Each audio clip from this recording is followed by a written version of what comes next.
Arizona has become the first state to file a lawsuit against the Biden administration for its COVID-19 vaccine mandates. Last week, President Biden announced large companies must require their employees to be vaccinated or be tested for the virus regularly. The plan will affect as many as 100 million Americans. But some employees can challenge this vaccine mandate if they have a religious exemption or a disability. Money Watch reporter Megan Cerullo writes about this on CBSNews.com, and she joins me now to discuss what counts for an exemption. Megan, Title VII of the Civil Rights Act allows employees to refuse the vaccine over sincerely held religious beliefs. Tell us what this means exactly.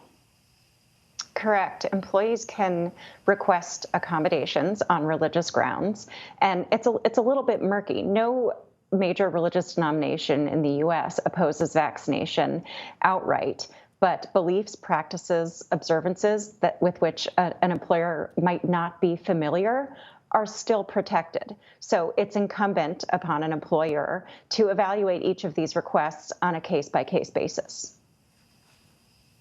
So how do employers verify the legitimacy of a religious exemption, and how does somebody who's trying to claim one provide proof of their religious exemption?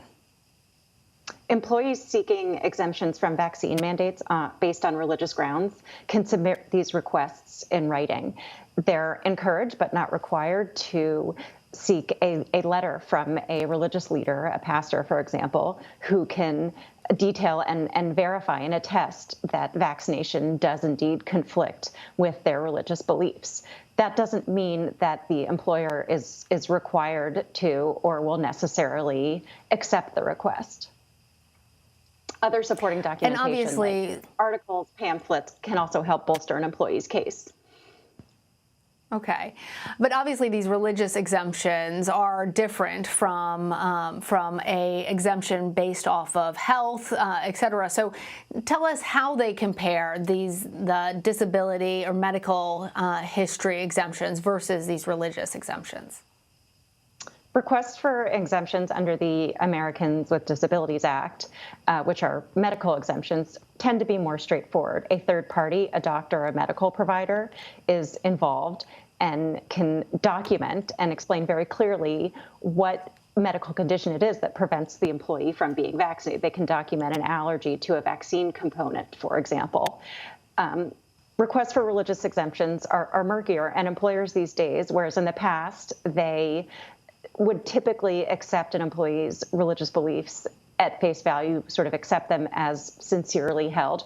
They're more brazen in asking what some may consider probing questions, given the high stakes nature of the virus and what allowing unvaccinated individuals in the workplace could mean for their colleagues.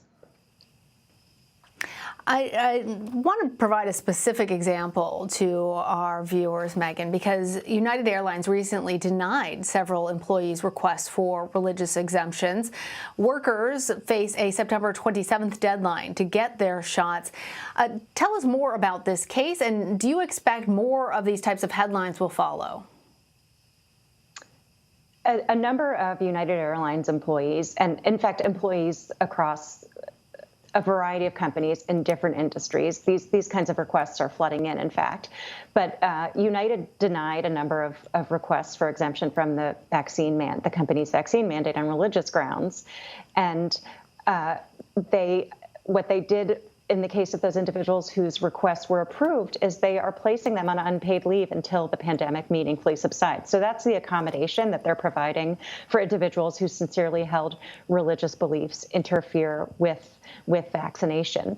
And employment attorneys expect exemptions on a religious basis to be few and far between. And again, that's because of the high stakes nature of the virus.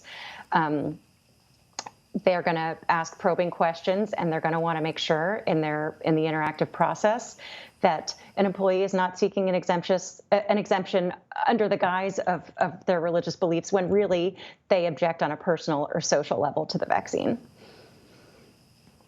Megan, thank you so much. Thanks, Lana.